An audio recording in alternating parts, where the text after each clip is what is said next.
All right, I'm going to call this June 3rd regular meeting of the Sewer Port and Commerce Advisory Board to order. Mr. Hughes, would you like to I pledge allegiance to the flag of the United States of America and to the republic for which it stands, one nation, under God, indivisible, with liberty and justice for all. Thank you very much. Madam Clerk, roll call, please. Smith. Here. Jaffa. Here. Paquette. Hughes. Here. Lemus. Are you there, Aaron? Here. Yeah. Lawrence. Here. Chair Snyder. Yes, Here. we can hear you. You have a quorum, Chair. Thank you. It's good to have everyone. Most of you here. Aaron, thanks for joining us via phone. Do we have any citizen comments that have been submitted? We do not. Okay.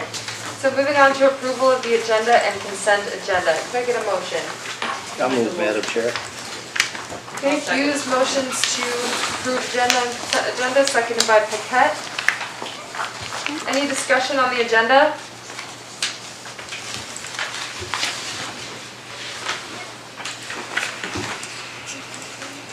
Okay, hearing none. Could we get a roll call vote, please? So approval of the agenda and consent agenda. Jaffa. Yes. Smith. Yes. Lemus. Yes. Lawrence. Yes. Paquette. Yes. Hughes. Yes. Chair Snyder. Yes. So the agenda and consent agenda have been approved. On the consent agenda was the approval of the May 6th, 2020 PACAB regular meeting minutes. Excellent, thank you. That's not noted though, like it doesn't have an asterisk.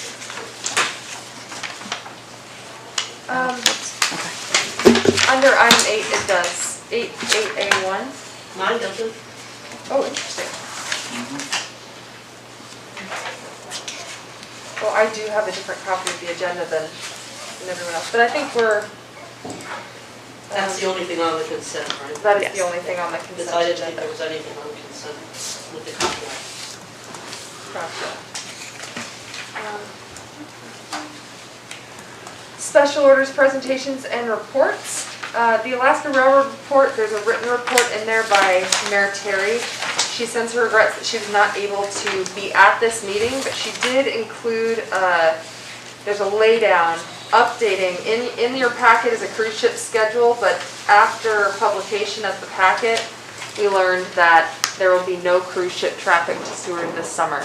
That Canada has closed down their port through October 31st, which effectively all of the cruise ships that come up here make a stop in Canada for legal reasons, and so there will be no ships in Alaska this summer. Anyone have any comments? Yes, I do. Jaffa. I'm sure that Christy for the railroad would she's mentioned it before, but for the record, the railroad is investing. They are upgrading the rail, the road, bed, ties along the way, extensive work there, and they have their eye on the future. And as a leader in an economic community, I think the railroad has shown a fine example, and one that we can all point to and nudge. But it's really important to see those future investments in capital projects ongoing, particularly now. Thank you. Anyone else have comments or discussion on the railroad report? Okay. Thank you to Mayor Terry for that and for updating us before the meeting. Chamber of Commerce report. Do we have Jason on the line? Jason's on the line. Yeah. He's on there, Matt. Just let him know that he can unmute himself. You can unmute, okay. All right, you ready to go? Yeah. You still there? No?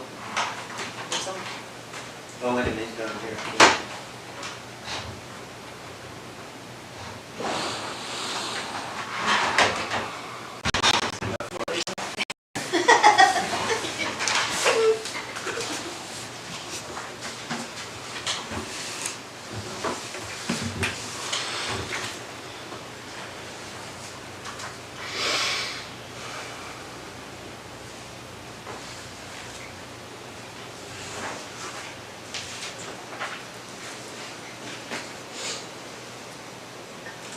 sorry, we lost you, but we're ready for your report. Can everyone hear me there? Yes, we can hear you, thank you. Okay.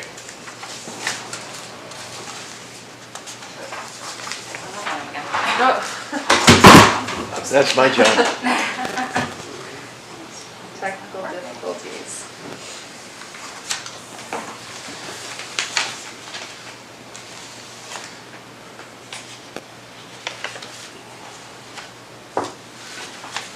Hey, I just tried this again, sorry.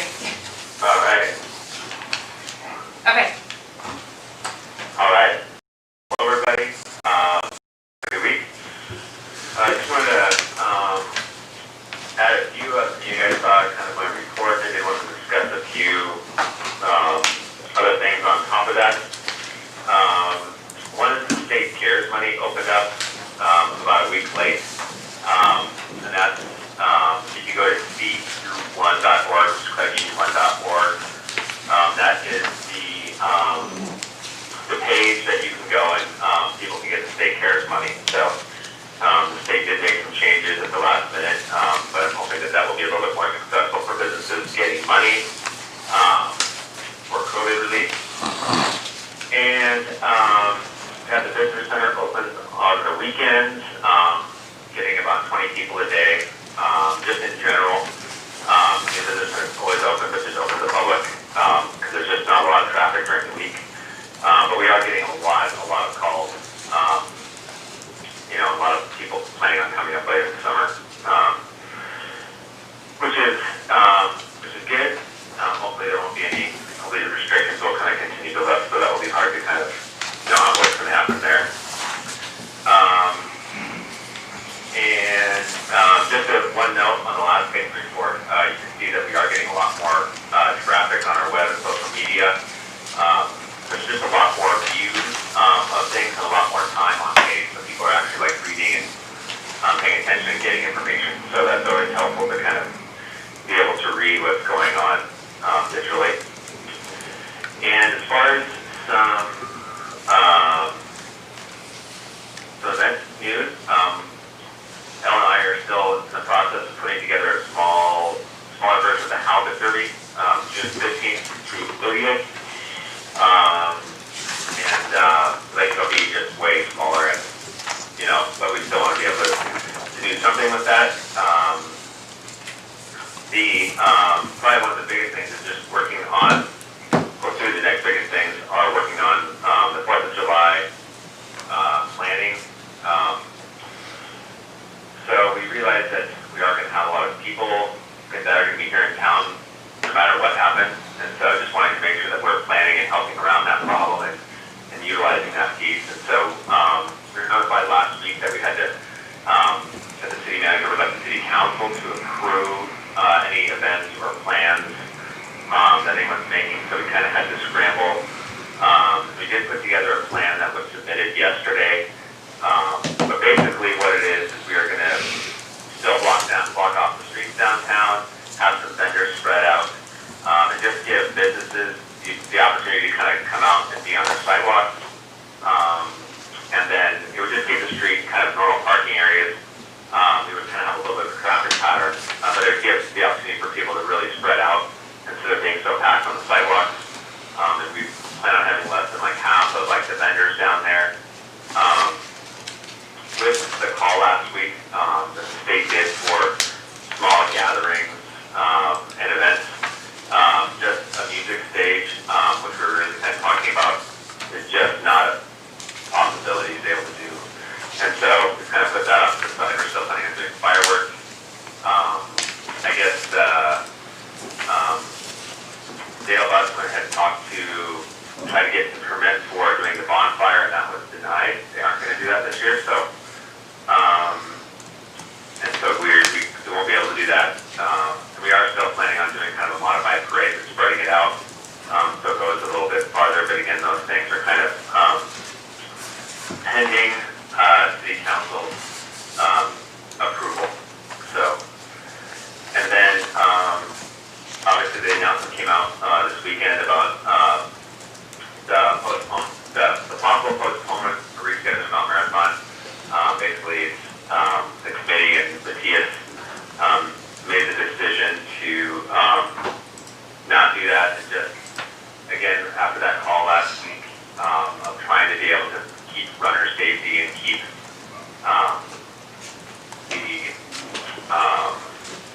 spectator safety and from gathering, and what they were kind of talking about with the CDC requirements of like spacing out runners and just all kinds of stuff. It just, it kind of stole the spirit of the event, and it was just going to be kind of a nightmare or almost undoable about trying to make the event over a couple of days, space runners out and not being kind of competitive running next to each other and some other stuff. So it's just, it's very disappointing, and that was a difficult decision.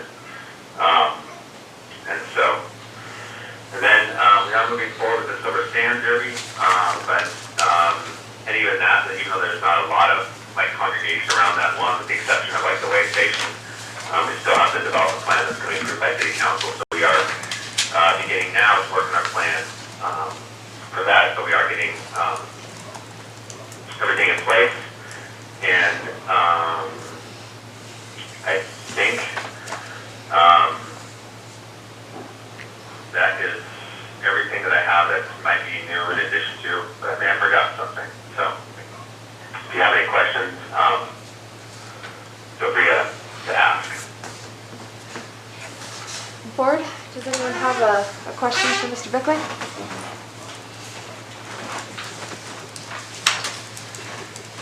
No? Jason, I have just one. I was noticing in your report it says that the Silver Salmon Derby booth will be used as a visitor center location. I know the Harbor Master's office gets inundated in the summertime with questions of that nature. I was wondering if there's plans for signage to go maybe in front of the Harbor Master's office to redirect people before they get in that door. Yeah, there's plans for signage, definitely, just because I know that Norm would love that if we had some signage that says this is not the visitor center around the corner, but yes, we are going to be doing signage around that, and just one of our staff is in the process of getting in state here for kind of our visitor center pieces, and we have a little more staff transition, so we'll hopefully be getting those. I would like to have that kind of manned on a semi-regular basis in July, but yeah, our plan is to have some signage because the Harbor Master's office looks like it could be a visitor center. So. Yes, the more signage, the better. we're short-staffed already. Yeah. So that will be helpful, and we already are using it. Like right now, even though it's not staffed, we already have information up there. We've got our visitor guides. We've got a thing about which businesses are open and all kinds of stuff based on the windows down there. And so even when it's not being manned, we want to be able to use it more in all ways, because it's a great space that we should utilize more. So. Yeah, maybe just a thought, maybe the harbor could have a sandwich board that when they open in the morning, you can set something right outside the door with an arrow saying visitor center this way. So that Sandwich boards are against city code. You can get a permit. You can get a permit, it's only $30. A conditional use waiver. Yeah. Okay. Any other questions or comments for the chamber? Thank you, Jason. We appreciate your time and the detailed report. Thank you, Jason. Yeah, no problem. Have a great day. Harbor Master's report, Mr. Chase. Okay, well, I'm just plagiarizing Norm. So the 50-ton lifts have packed up. The entire harbor crew is working. We are adjusting to the COVID-19 issues and mandates. There is a shortage of yard space for the vessels currently on the harbor side of the bay. This is due to COVID-19 and other issues. We are trying to work with the vessel owners to assist as best we can.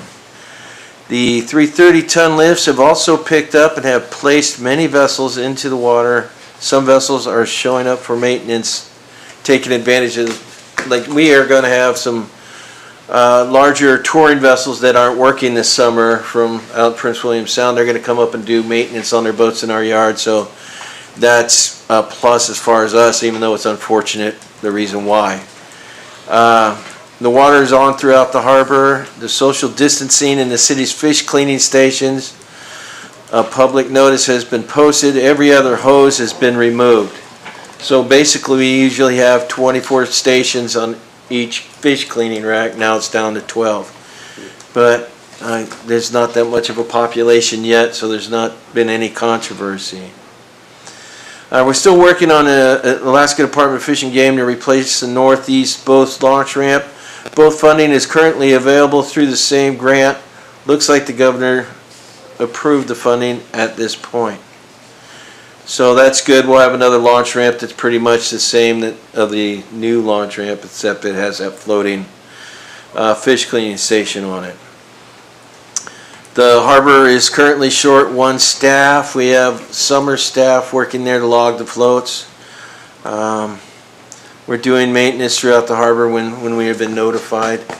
It came to me the other day on the phone that KFT is going to start doing some sightseeing charters out there, and they wanted to put some marking tape on the bull rails in 6-foot increments, so when the people are in line, they can, due diligence on their social distancing there. So we'll see how that works out. The U.S. Coast Guard has contacted the harbor about a location and designs for the new fast response cruisers, which will be located at Speck. We are currently looking at 3 concepts. More information to come later. Some of those concepts are pretty cool.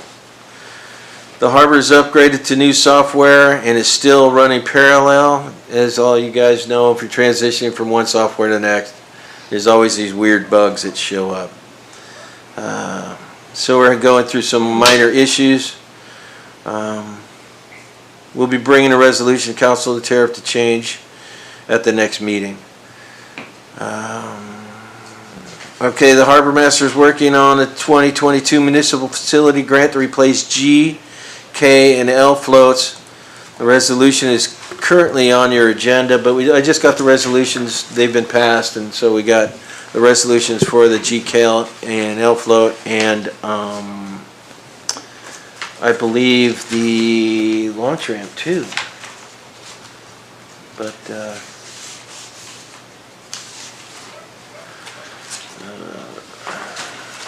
yeah, launch ramp, and so we got those guys are coming down the pipeline, so more enhancement to the harbor.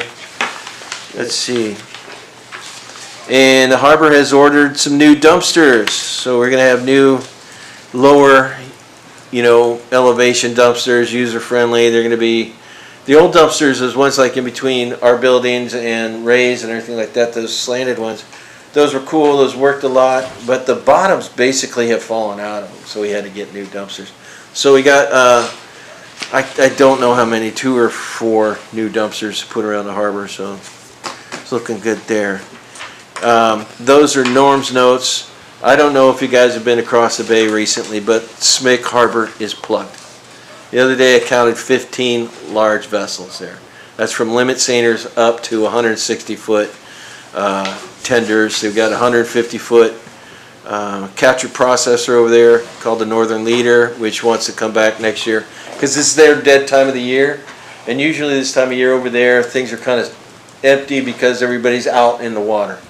So we get that guy coming in, he's got 2 other ships. We get them over there for the summer for a month at a time. That's great moorage, and it's open moorage in the summer. And of course the Reds are in, so it gets pretty goofy over there right about now. So you can come over there and watch the yahoos go fishing and see how well packed the harbor is. And the uplands has still got a ton of boats in it. And I think this year, next year, because of the issues we have with certain properties over there, next fall we are gonna, our yards are gonna fill up over there. I mean, we have 60 stalls. We only had like 13 available this winter on our property, and we're gonna have a lot coming over there. So we're trying to, we're getting ready. We're gonna put a lot of chalk on the ground and make sure the stalls are perfect, and just throw another plant in there for more electricity and water and get things going, more utilities, and make that more of a magnetic thing for the enhancement of Speck and the city. Thank you. Okay. Okay, Board Member Hughes? Yeah, I have a couple questions, Matt. First up, more information to come. What is there? Can you tease us with a little bit of what the 3 concepts you're currently considering are?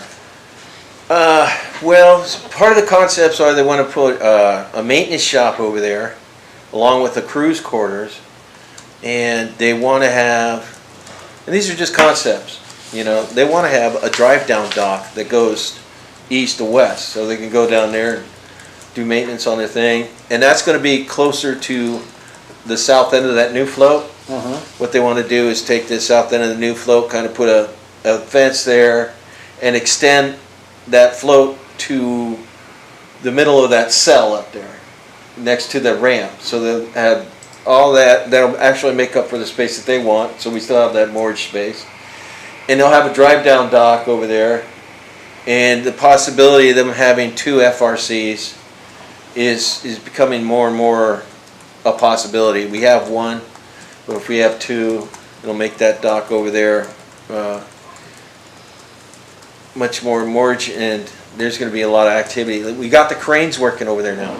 I was just over there, it was packed. I went over there and they were throwing things over the dock, all this wharfage and demurrage and all this money just going into the boats and coming out of the boats, and just people running around. It was just like almost overwhelming when I came over there, and I was supposed to manage all these guys who were just going crazy. So I was pretty happy with that. But the Coast Guard, as far as I know, they want to take that property that's kind of all chewed up garbage now from the fisheries there, Okay. and maybe enhance that. I don't know what kind of deal that is, and anything I would say is speculation, but I Is think that they're looking fisheries for even gonna open this summer? I really don't know. It depends on who's got the contracts and what they're fishing for, because I know they're changing some of the fishing out there.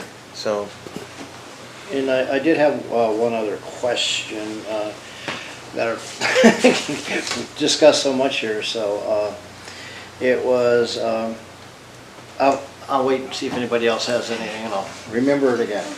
One more, Jacka. Yeah, thank you for the report. You guys do a good job presenting information to us. I have a question based on success. You mentioned that it's overwhelming. That's encouraging. I think we all wanted to see a lot of activity there, but we on this board and the council and the harbor department spent a lot of time in planning towards that event, that it would grow and grow and grow and grow. And I think we've talked about where it's going to go in the future. I would just like you to comment, and I know there's probably Norm would have the same view, I think, but how well did the planning affect where you're at today? And the reason I ask it is because I think it's a benefit to us as an advisory board or as a city agency to find out how our advice, how our planning works on the ground. Because all these lofty ideas that don't work, need to be revised. So I just ask you how well your planning documents, and everything you thought works with what you're seeing today. the planning is awesome. Some of it was quite obvious, and once it started clicking, things started rolling. Everybody started to see the investment values, because before they weren't leasing property on speculation. They were leasing it on business plan and proof of that you were going to use it. A lot of plans have gone through. We've got a complex that's supposed to be built over there that has 6 offices in it, and one space was supposed to have a restaurant of some sort in there. That is still in the planning process, but everything is just, I think it goes according to what everybody did. Some investments with Ada, I think the name of it is, and they had all the plans and all the pictures and rainbows, and we pretty much got every color of the rainbow over there right now. And of course, it grew too fast for one individual and it got out of control. So, it's gone to a mushroom cloud.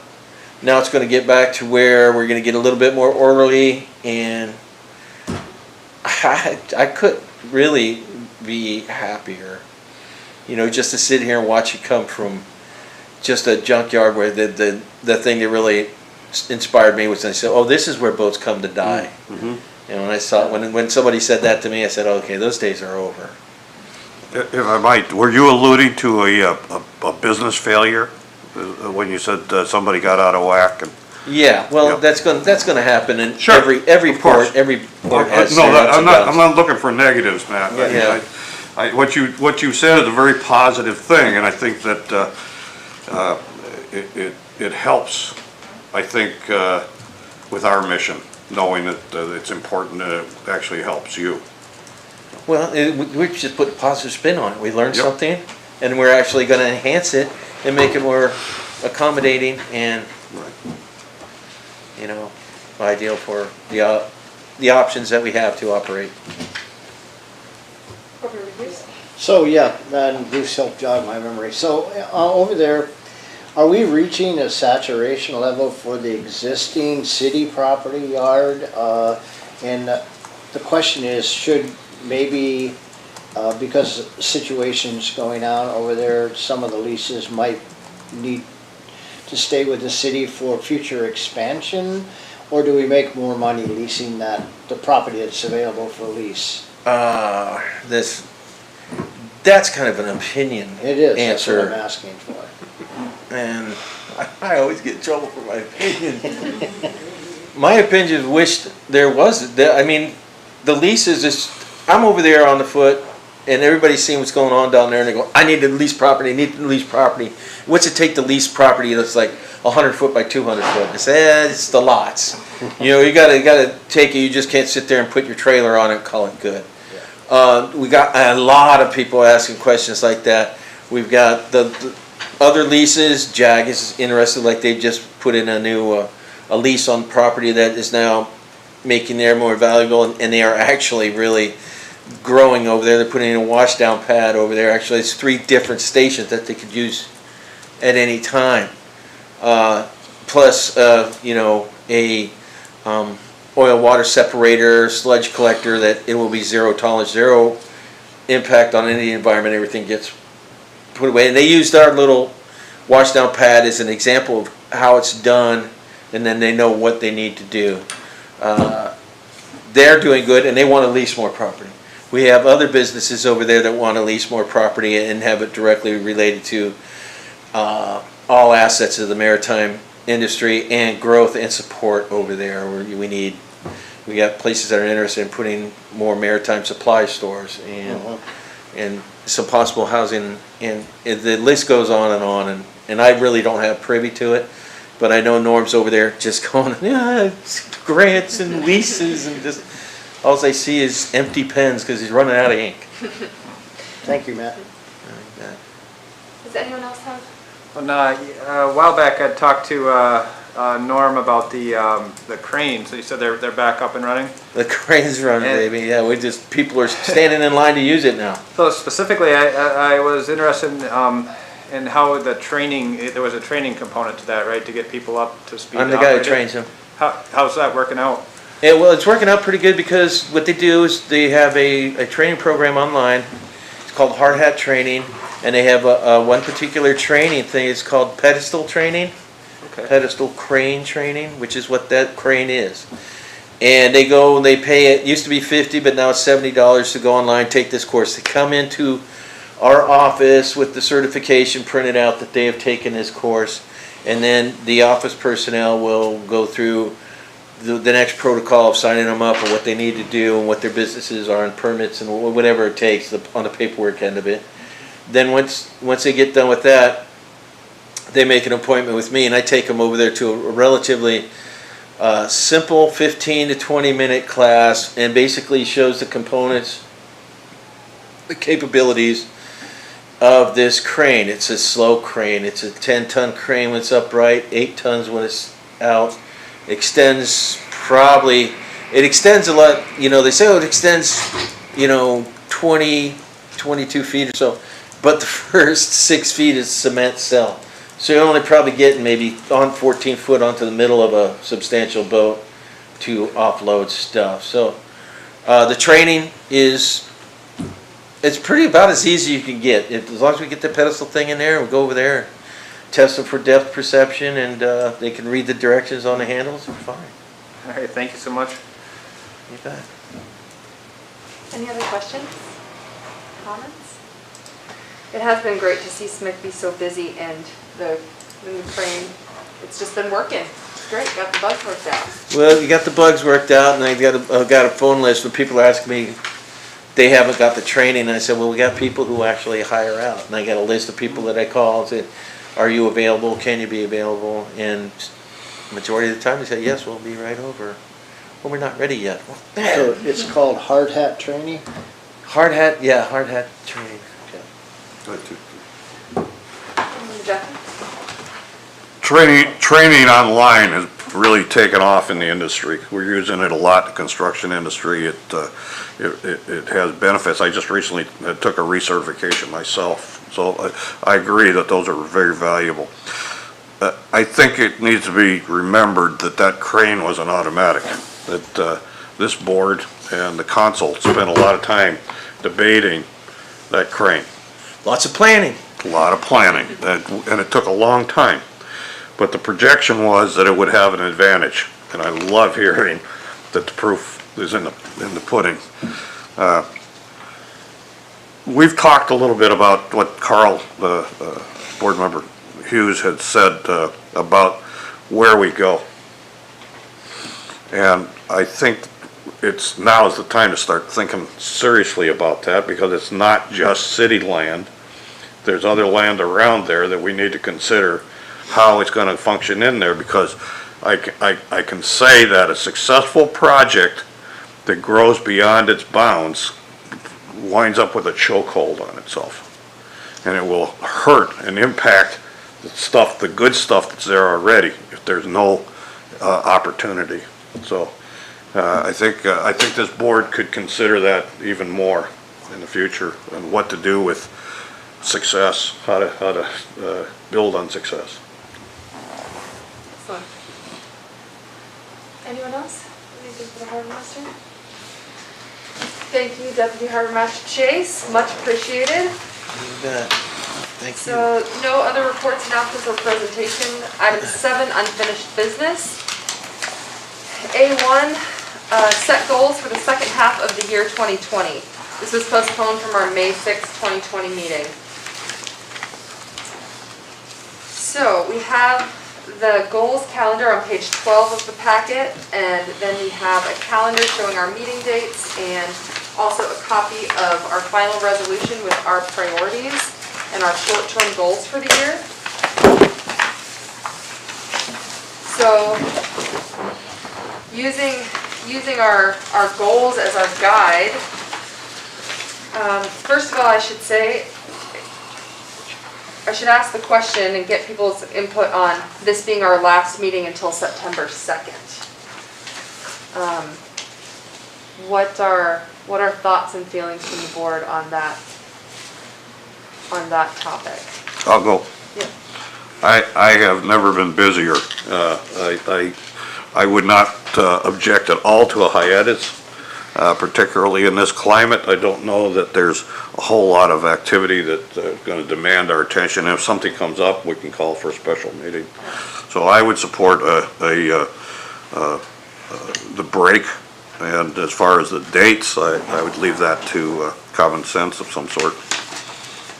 I have no objection to what you're showing here. I would support a hiatus too, because in all honesty, in my industry and probably the tour industry the same, it's somewhat chaotic. We all know how to prepare to be ready for anything, but we don't know what's going to happen anymore from day to day. It's just so chaotic, and my position, I need to be able to troubleshoot sometimes, and it's just the way it is. I think Kobe's on the same level. Mm-hmm. Yeah. So it seems like I'm getting a lot of nods of agreement here. What I would propose, and this doesn't have to be formalized at all, is that maybe some of our committee work can continue over the summer. We can meet outside of the formalized times and find a time that works for people. I'd really like to have the climate committee get together to, especially when we learn more about how the cohort is moving forward, so that we can kind of keep our finger on the pulse of that. There's also a couple things in our short-term goals, sponsoring the energy workshop for the community, which would be a fall event, and evaluating options for a heat pump rebate program, which maybe the Energy Committee could potentially look at and do some work on before we get back in September. And with all of this talk of SMIC and the harbor and growth there, I'm not sure that any of us on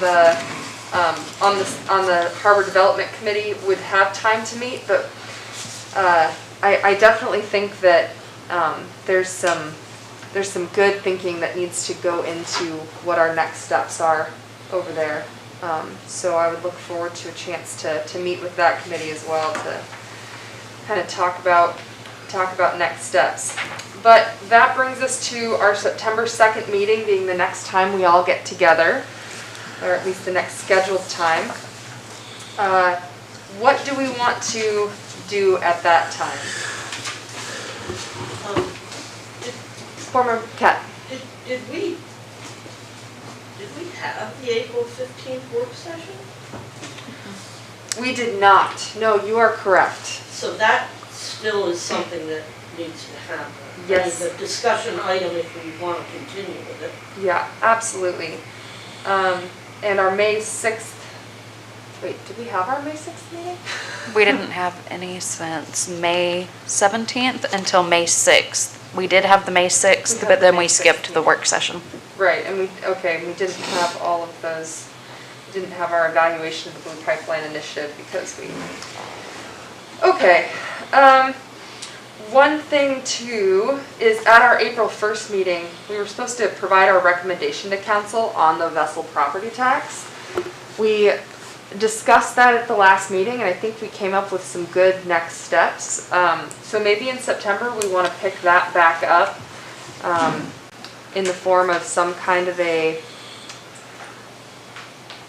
if not a recommendation, just a summary of the work that we've done to show, because it's been on the docket for so long, I think it would be good to put together the facts that we found and what the cost would be if we changed tactics and maybe what the recommendation of the board is. So I could come up with a resolution over the summer, and that'll be my homework, is to come back with a resolution in September that we can all look at, something to give to council for the vessel property tax. That sounds good to everyone. So moving that, basically the line item from the April 1st meeting, move that to the September 2nd meeting. Provide recommendation to council on high vessel property tax. On the regular meeting. On the regular meeting. Yeah, because it'll come in resolution form, so we'll have to be at a regular meeting to pass and approve that.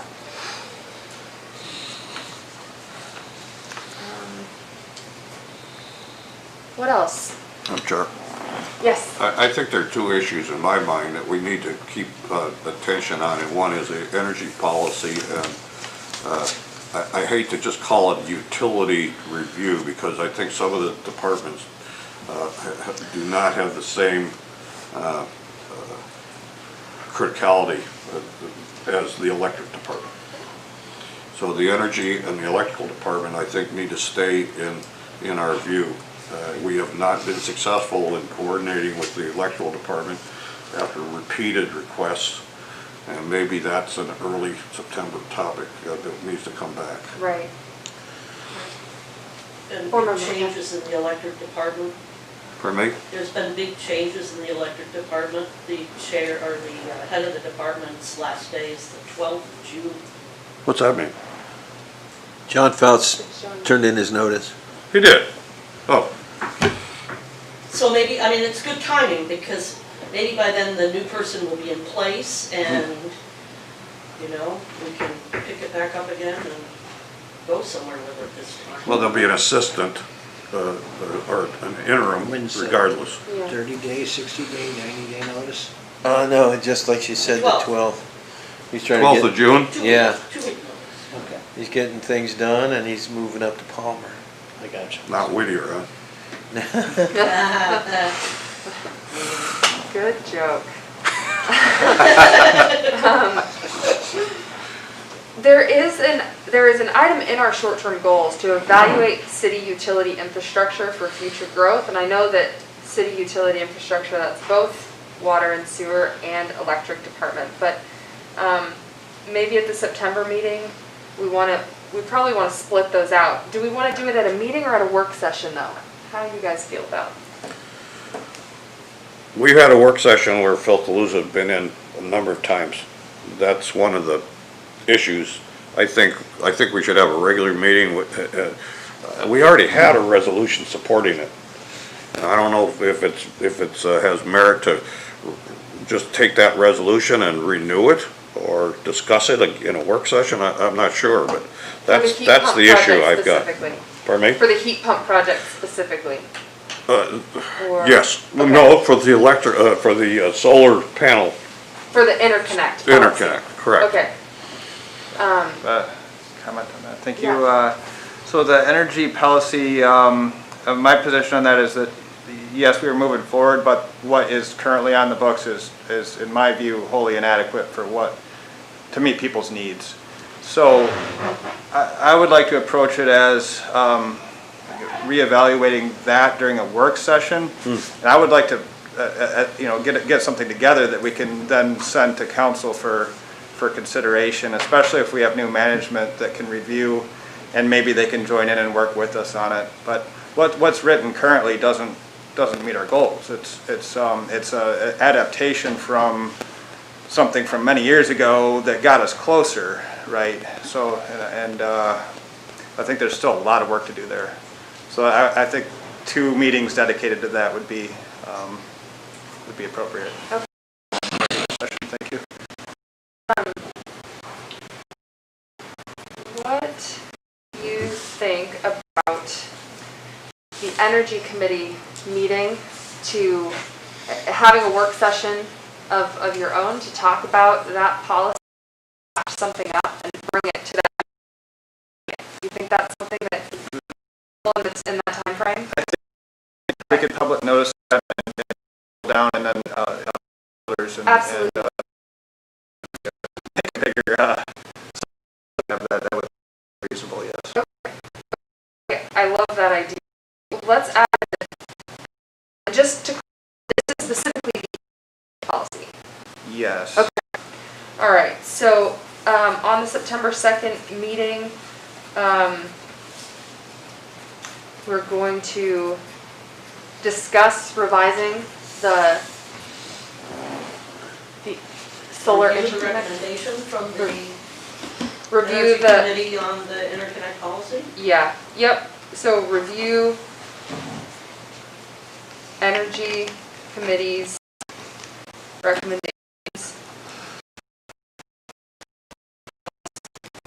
Not just solar, it's the Interconnect. interconnect. If I could, can I clarify a little bit about what I'm thinking here? I Absolutely. did have a discussion with Mr. Fouts about this, but my contention is that the solar, small-scale solar is wholly different from small hydro or wind systems, and really should be a separate policy in its own right. There's no reason to think that, even if a city block, if everybody put solar panels on the roof, the impact is much smaller overall than, say, a large wind turbine. Right. And they're being treated the same. So there's an issue there. Part of the Mr. Kaluza was engaged in, he's trying to meet requirements like you're going to hook up, a small-scale hydro down on the waterfront to the grid, and that's just not the case. So my thought is a clean, simple solar interconnect policy, and then what's existing could stay on the books for other sources of energy. Okay. And wind and hydro, certainly there's a. It makes sense separating them out. They just don't behave the same. Right. The solar's from a owner perspective, and if you look at like the big farms that they're putting up, where is it, Willow? They put in, that would fall under the utility scale interconnection. But as far as a homeowner goes, there's just no reason to hold them, to utility standards. There are standards in place which they need to meet, but just identify those and not muddy the waters with, synchronizing equipment and reverse power relays, and just goes down the list of things that are just it's not even a thing. So I think that was Does that policy evident. have a separation based on the KVA system? It had a 10 kW or less, but reading through that, it was a difficult read, and then I think the evidence that was in the last packet pretty much showed the deficiencies there. You know, that pretty much, if you read through that, you could see why this doesn't work. And it was evident. I don't think we need to review that again, but promoting this, you know, promoting homeowners doing small scale solar, I don't see an issue there. And coordinating that with however the electric department evolves in the future, I think it should definitely be one of our priorities. Awesome. Well, yeah, if the Energy Committee is willing to tackle that, we will put that line item on the agenda to review the Energy Committee's recommendations regarding the interconnect policy. We'll leave it at that so that we can talk about solar, wind, all of that. Thanks. Okay. Our work session in September. We have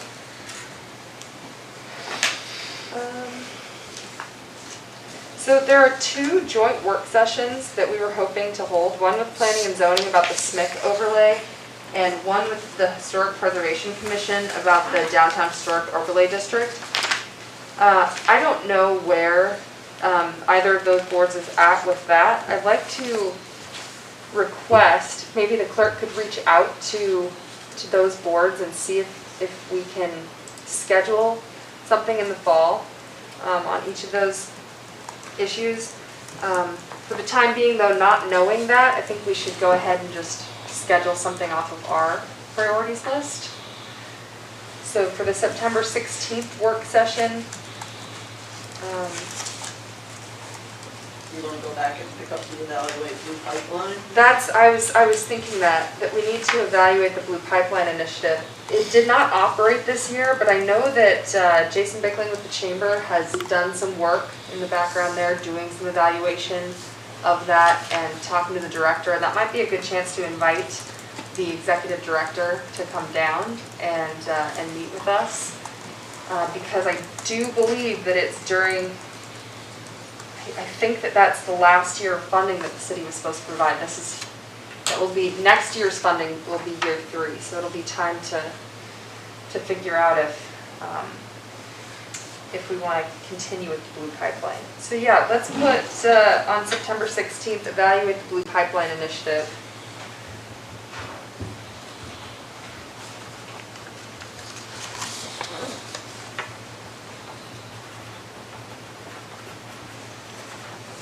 And I know that, well, yeah, this is getting into the weeds on that. I know the Chamber got confirmation that the money they put in for this year was frozen. It wasn't used for administrative costs or anything. Their submission was frozen, and I'd like to confirm that happened for the city as well. So basically this year is just a skipped year since they didn't have anyone to run the program.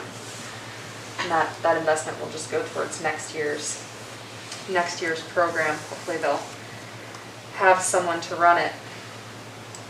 Alright, so that takes care of that. October 7th meeting. Shall we give a recommendation to council on the Blue Pipeline at the next meeting? I think we can. So,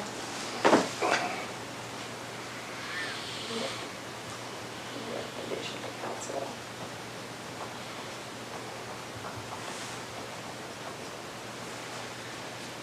Blue Pipeline. What else? What other item do we want to tackle there?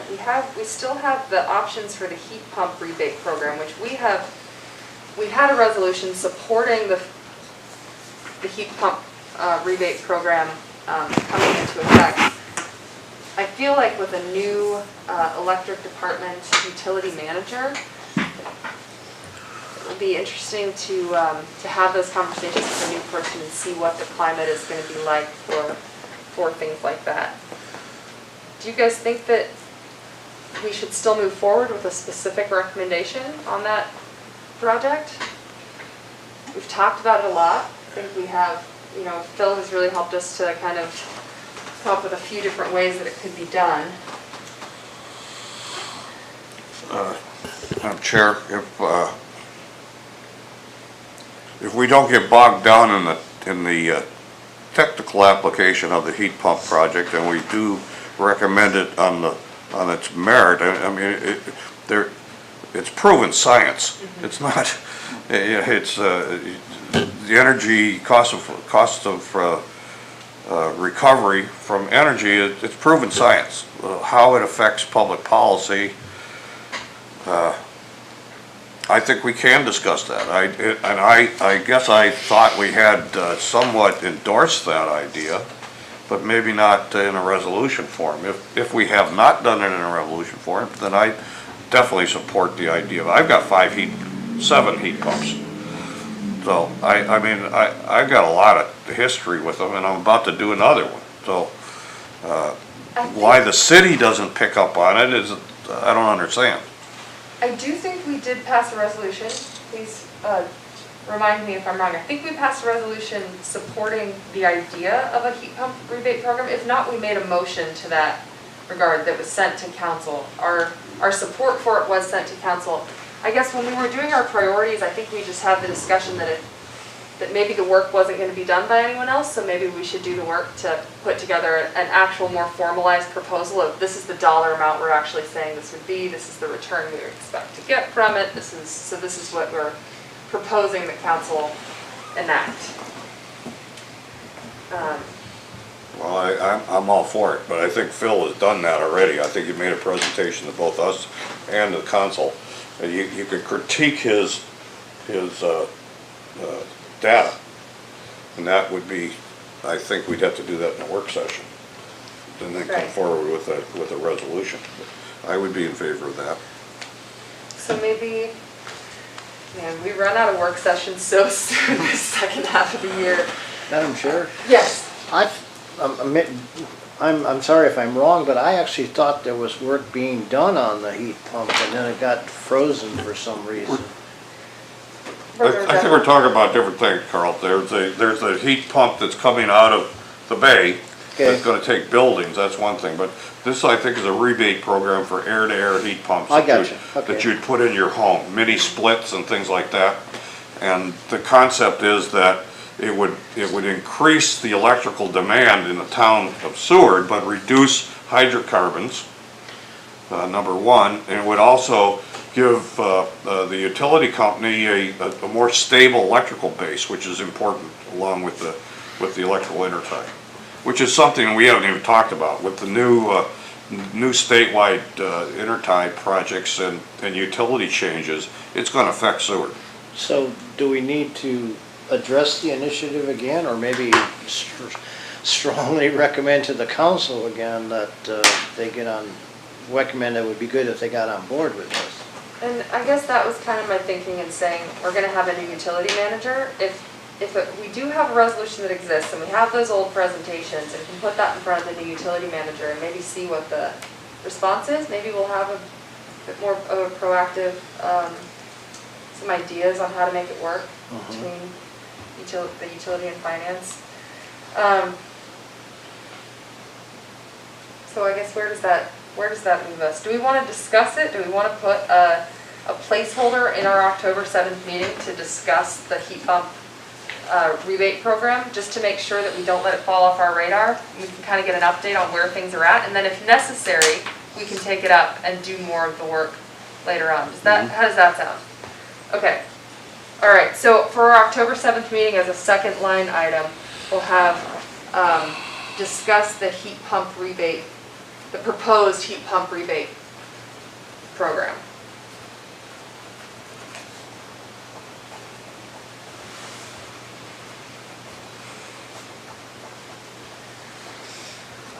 Okay. So, Madam Chair, I'm going to be gone from like the October 21st work session through the November 18th work session. And I would really like to see something on Speck, but I'd like to be able to be here for the discussion. Right. In the meeting. So, when do you leave? Well, I'm going to try very hard to make sure I can attend the October 7th meeting, but right after that, so. Okay. I was going to recommend that this year, when we do our review of the Speck development plan, that gets done in committee and brought back to the board, still at a work session, but with a lot of the changes already done, because that typically takes us three meetings to get through, because it's a lot of information. So maybe we can meet before before you leave. But I was thinking to put it on that October 21st work session to review the Speck development plan. I'd like to do it sooner rather than later.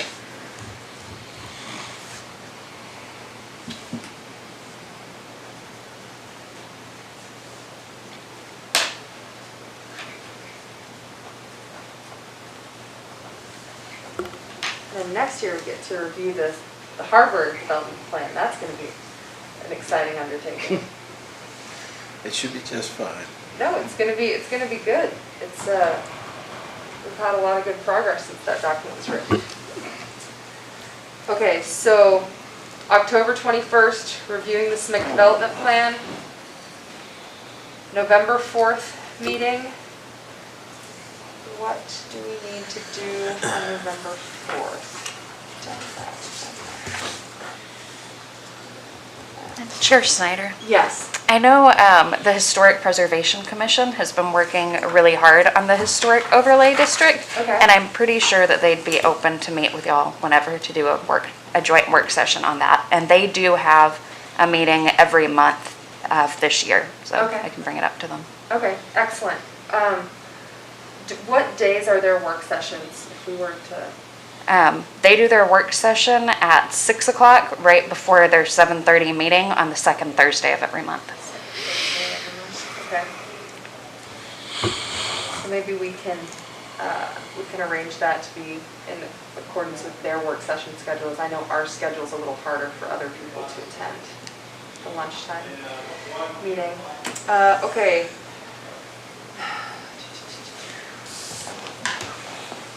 Prioritize city, state, and federal priorities. We do need to do that, but maybe that's a work session topic. We've got energy fair still, or energy Oh yeah, the something. energy Climate workshop. change. So by the time it's November 4th, when are we gonna have this energy workshop? It's so, I feel like we got so thrown off by, missing a couple months of being together. How are you guys feeling about the feasibility of doing something? What if it's not anything, we're not inviting anyone from out of town, but I think we had discussed at one point having the utilities get together and have some kind of a forum that gets broadcast talking about how to winterize, weatherization and how to keep your pipes from freezing if you're leaving for the winter, something like that, kind of like a PSA from the city utility departments. Yeah. What about doing something like that, and what would be the best timing for that? Kind of like a webinar instead of a, yeah. Yeah, and if we're meeting in person by then, maybe people can be here as well, but it could be broadcast and lots of resources put up online. Just something to do a little bit of outreach and help people with those winter utility bills, give people some good practical advice. And it's waiting until is waiting till November too late? That's what I'm thinking, Yeah. is maybe we're already past that. Maybe we need to add,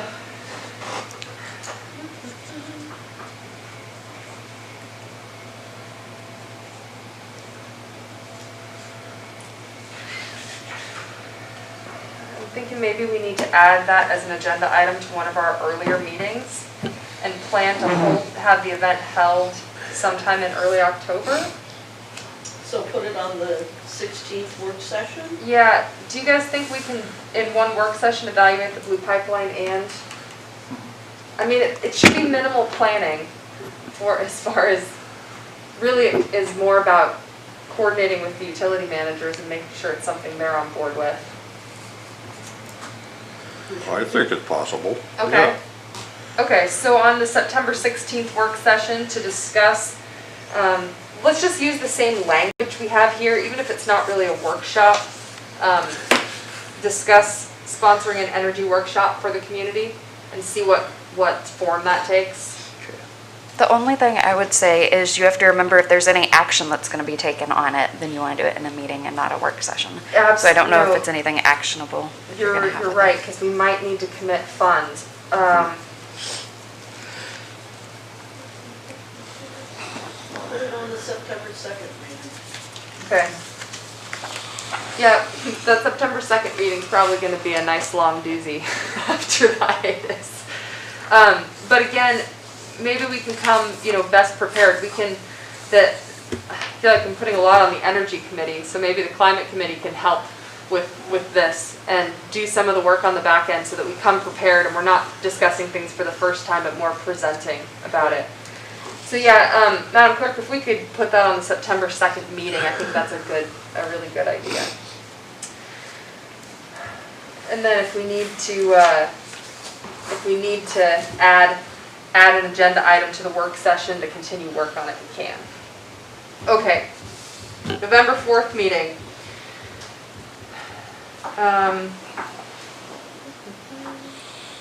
Inflammatory? Yeah, it might be time to talk about the climate action plan again. We definitely should have an agenda item to discuss the progress on the climate action plan.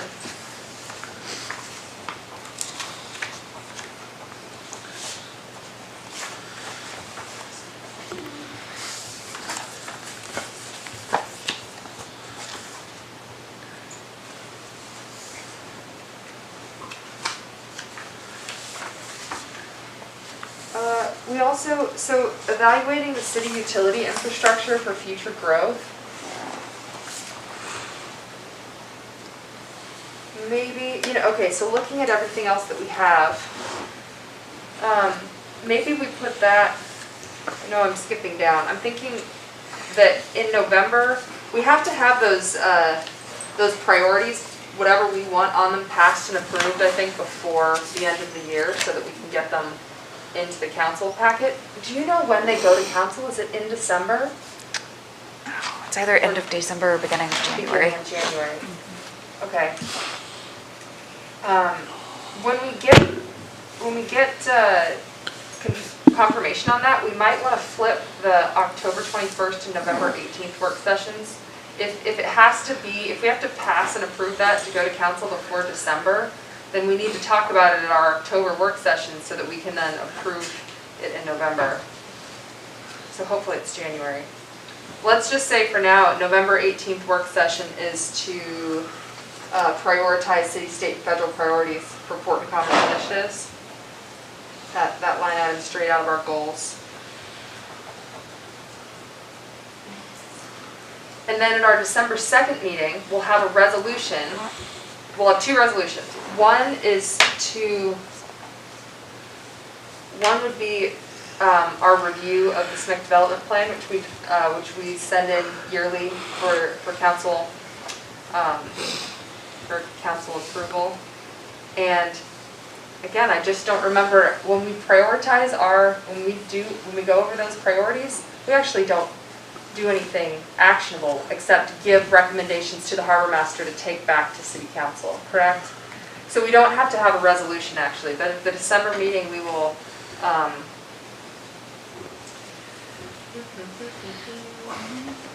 No, because all of the boards and commissions do approve their priorities list, and then it goes to council once it's been approved. right, our personal priorities, but this is the city, state, and federal priorities. So this is just oh yeah, we have to set our own goals. There's not enough time in the fall. Okay.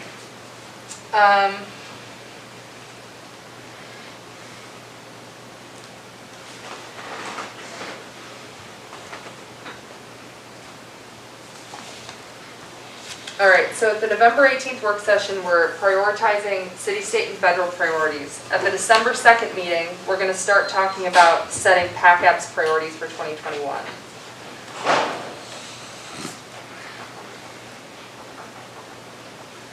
And we'll pass those at our January meeting because they don't go to council until February, I think. So, Madam Chair, yes. when you were talking about the long-range planning, these are budget commitments that we're looking to the city to make, and there's actually, in my mind, on our priority list, three of these very similar things. And one is provide input on a capital improvement plan. The other is evaluate the city utility infrastructure for future growth, and and prioritize city, state, and federal funding. All three of those have to do with capital long-term investments Right. that I think could be dealt with in a common discussion. In a single work session? I Yeah. think so.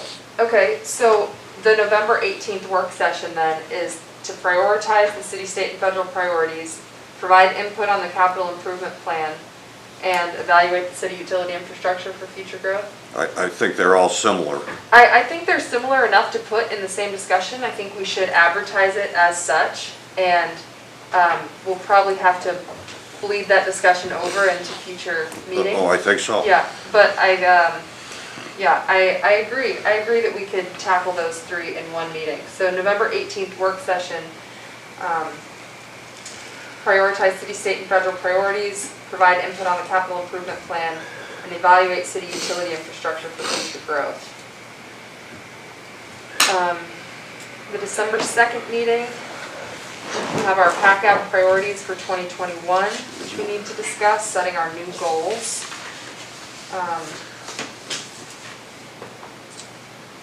Oh no, I apologize. That happens at our December 16th work session. That's a work session topic, setting our priorities. At the December 2nd meeting, we have that's when we pass the resolution. So we'll have the resolution passing the SMIC development plan review.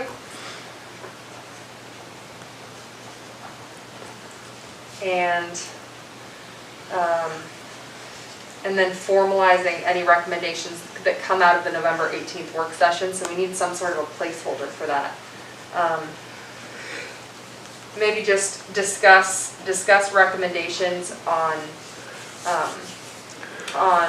priorities and capital improvements. Discuss recommendations. And that way I can put a memo in there that kind of summarizes what we talked about at the work session so that we have something we can make a motion to forward that to council and it can be sent as an email or something like that. It doesn't have to be a formal resolution.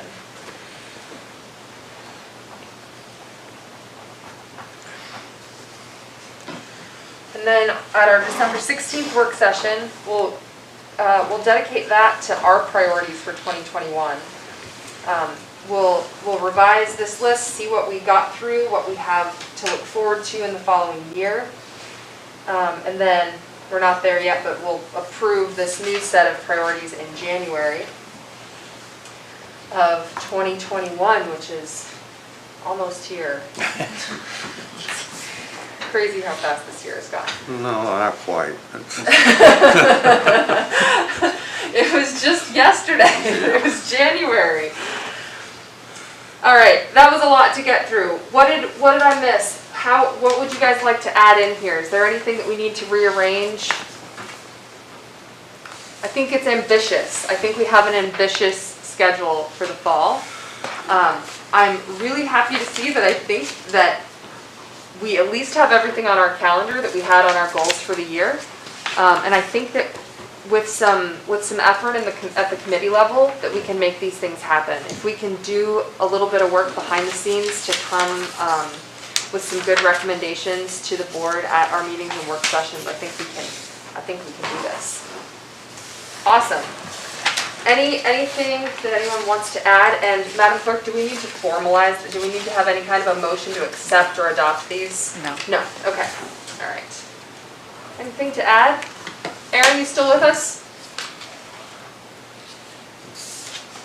Yeah, I'm still here, but Oh. I got to go. Oh, okay, all right, thank you.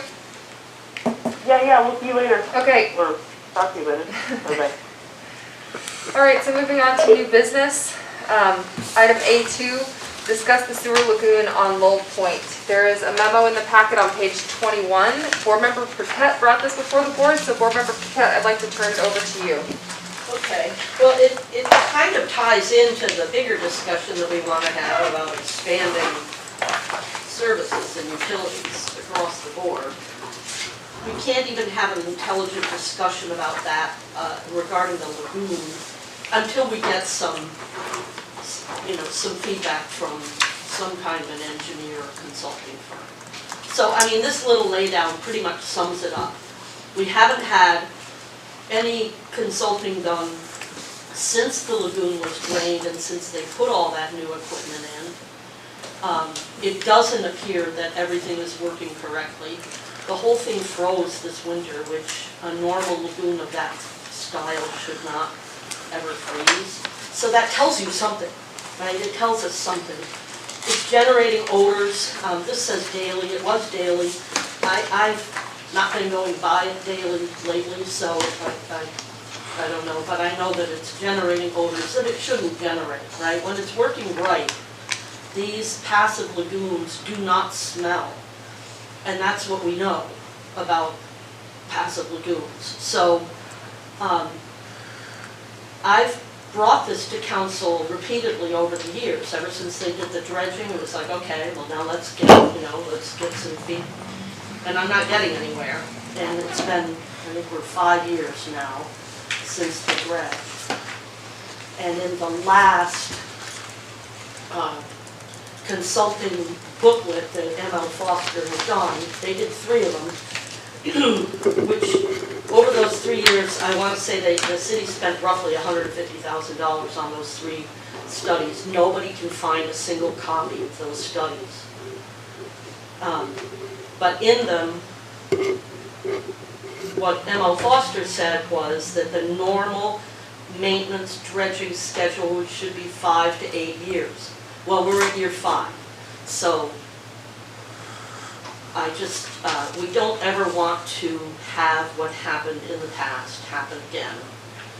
And so I don't know, I brought it forward because I think somebody needs to do something in terms of getting us a good review of how is it working, what is it that's not working, what are the steps. And this is a perfect time to do it because it's not being stressed, right? This is the summer. If there was ever a summer, you know, to be taking a look at it, it's this summer because it's not being stressed. So, I am admittedly I'm a novice with the lagoon discussions. I have not done any of the research that you have done. I guess my question would be, in your discussions with the utility department, does Public Works have a maintenance schedule that they have published that they could share out what their plans are, and do they have a written document guiding that maintenance I that you don't know believe of? so. I don't know. Jessica was going to ask. He had Don a to be meeting. here, but, He had a meeting. yeah, Okay. so. Another question you might not have the answer to, but do you know if anyone reached out to the firm to get copies The of firm those? doesn't exist at this point. Okay. And I think that the thing is that there should be copies in the vault. There are no copies in the vault. So what does that tell you? I just don't understand it. I think where I feel at a loss is without Public Works here to have this discussion, what we as a board can and should do to help push forward. I'm a big fan of written maintenance plans that are public knowledge. I think that would help to alleviate some fears and show that there's a measured approach to how things are being done. I think that a lot of times that helps to alleviate the uncertainty that people feel. And as a resident out there, you definitely feel the effects more than most of us do, so I know it's very near and dear to you. But to make it apply to all of us, I mean, that's where all of our sewage goes. We're all part of the problem, even though we don't all have to deal with the consequences. Madam Chair, I'm sorry. Here's- Correct me if I'm wrong, but I understand the frustration that Board Member Paquette has, but somehow, some way, I'm telling the City of Seward how to maintain the lagoon pond seems to me outside of our purview. Now, if I'm wrong, please correct me.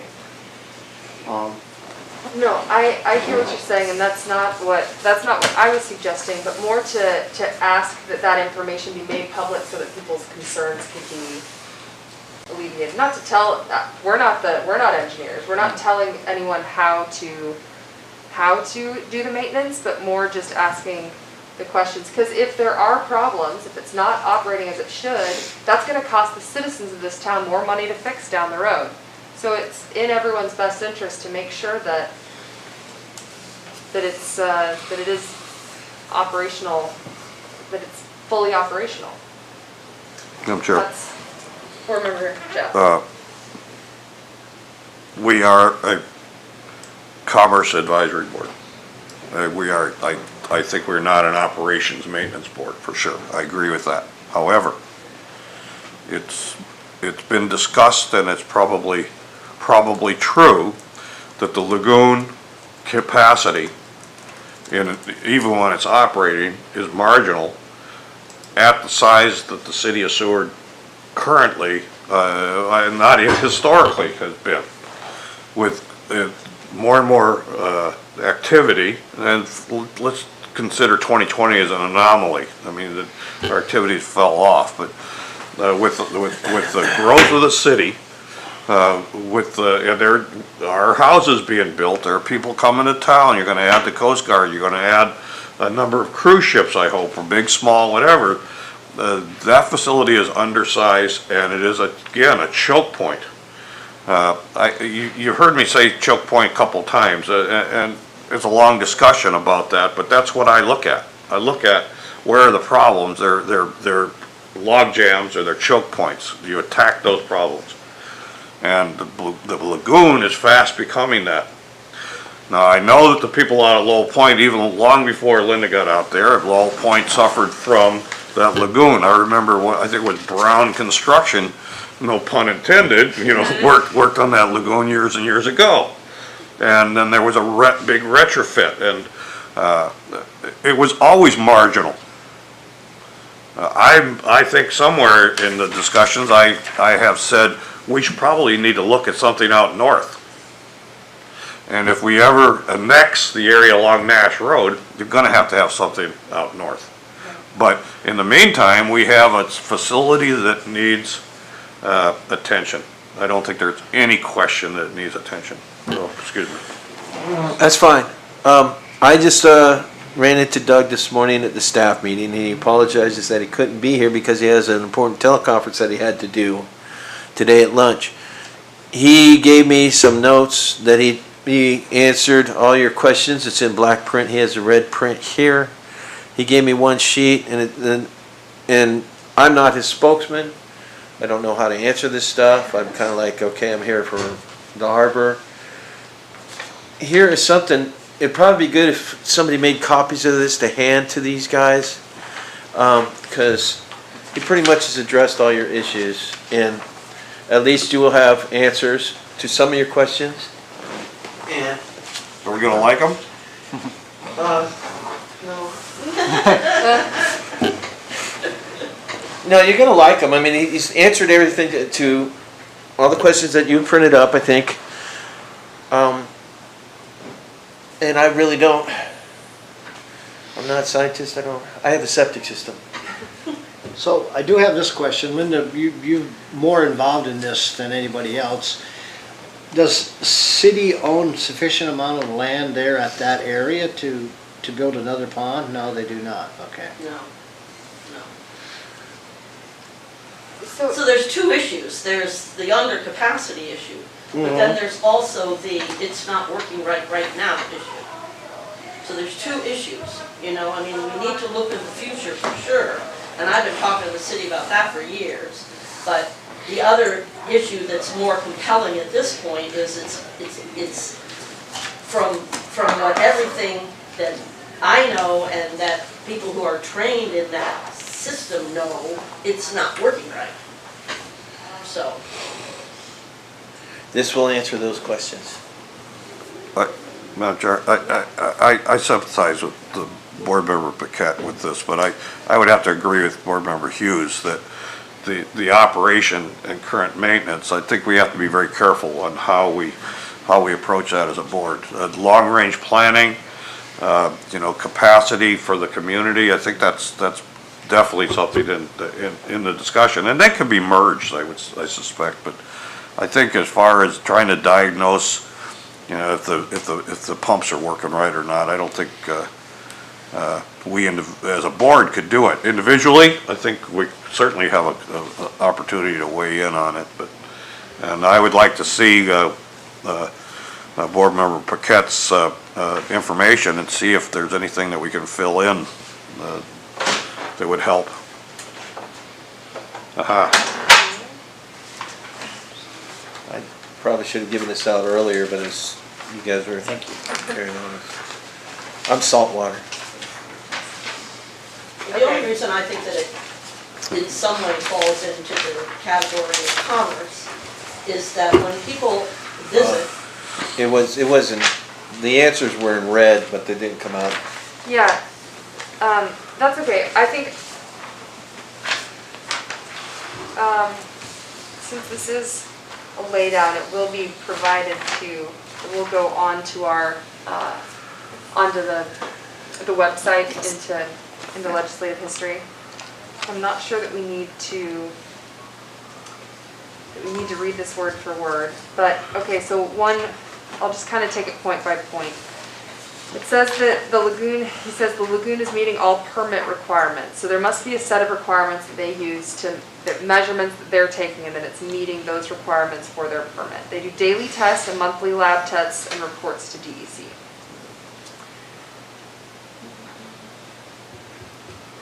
The lagoon has sections that the wastewater passes through for treatment with very different air systems. The north section has biodomes that were installed during the 2015 sludge removal project, adding more air supply on that section, making the lagoon more efficient. so he says the statement's untrue, but the issue is that right after they did all that work, the entire north end bubbled at the same rate. And now if you go and you look, the west side of the lagoon is bubbling at the high rate, and the east side of the north end is not. Mm-hmm. So it is changed from what it had been.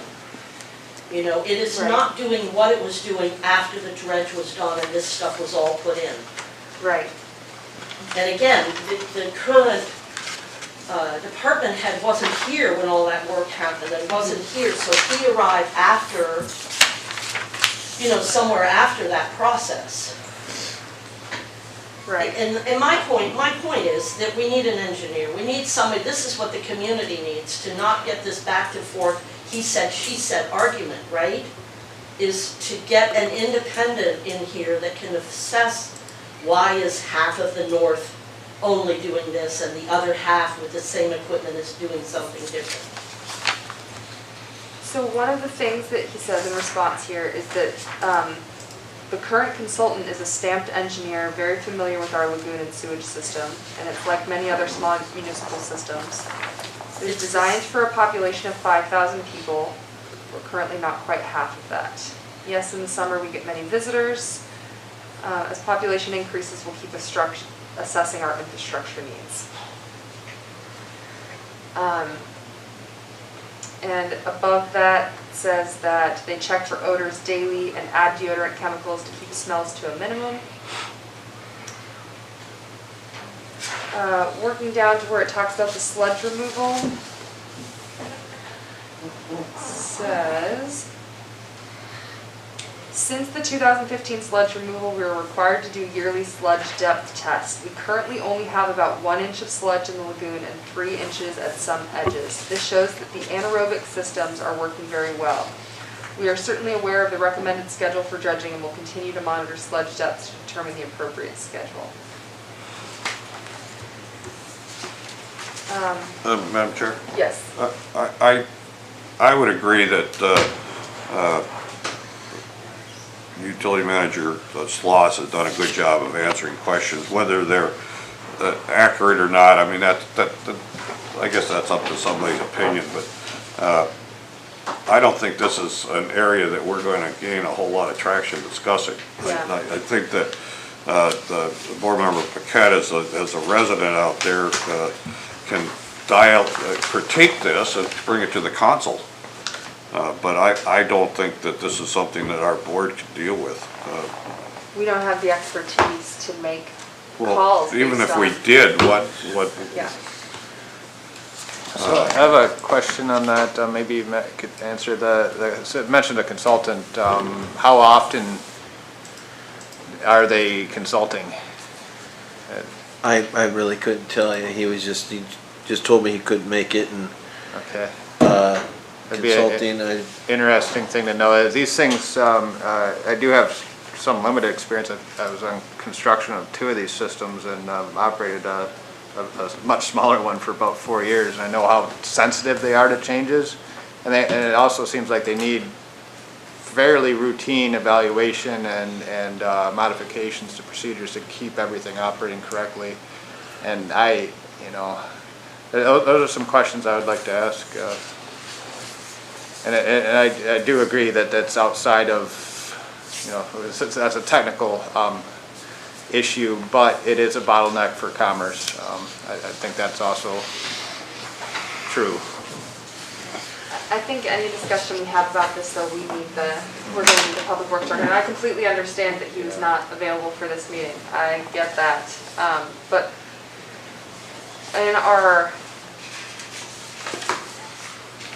and we're not meeting again for a while.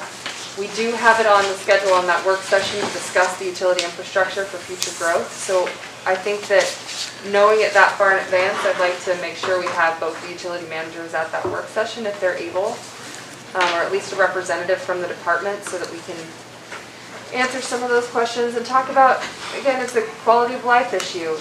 There's permit requirements, and I hate this because it feels like pointing the finger and saying, you're not doing your job. And I think our public works department does an amazing job, and they have a lot of things that they take care of for our city. They do an incredible job of doing that. And if they have this set of requirements that they have to meet, and those are the standards, and they're meeting those standards, if the citizens want to hold them to a higher standard, that's something that, the citizens need to demand, and maybe that's not something for this board. Historically, the Public Works Department always said they met their numbers even when the thing was anaerobic, so, that's fine. Well, we do have it on our agenda for that work session I know it's in November, and I know that's a long time from now. But I think it would be good to... I just take real exception here to this remark that ML Foster has no record of any such studies, because we certainly should be able to find the expenditures of the city of Seward to ML Foster. So the studies happened, and I think Christie was on the council for several of them, and I know Sue McClure was on the council for several of them. So the way this reads is that I don't know what I'm talking about and that there were no studies done. And I take real exception to that. Noted. I can see this is I don't want to say it's not a contentious topic, but there's some defensiveness here because, again, I think the department just wants people to feel that they know what they're doing and that they're doing their job well. I'm not sure what else this board can do at this time to mitigate these problems. Yeah, doesn't sound like anything. Thank you for your time. I do look forward to discussing this as part of a larger discussion in November when we're talking about the utilities.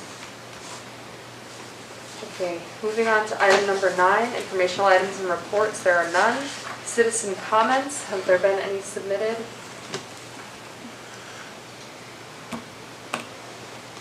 Not since the 11 o'clock deadline, but let me make sure nobody submitted it real quick. No. Okay. Thank you, Madam Clerk. Commission and administration comments. Let's start with Board Member Smith. Okay, thank you. I get used to being first here. I apologize for missing the last meeting there, but I wanted to extend a thank you to Energy Subcommittee members that spoke. I think reviewed that, and I think the message got across very well, so thank you for that. And hopefully we can renew, however that ends up playing out. I can't even make an educated guess right now on what that's going to look like, but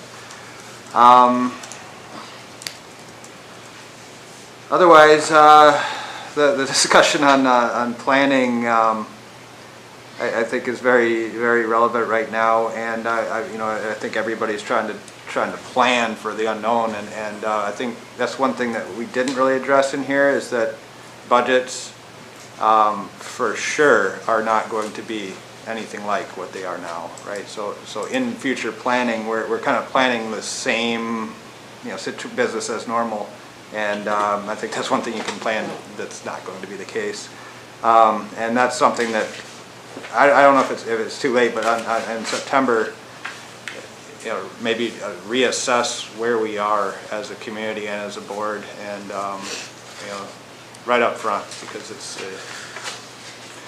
going to be a little different. So that's my thoughts on that, and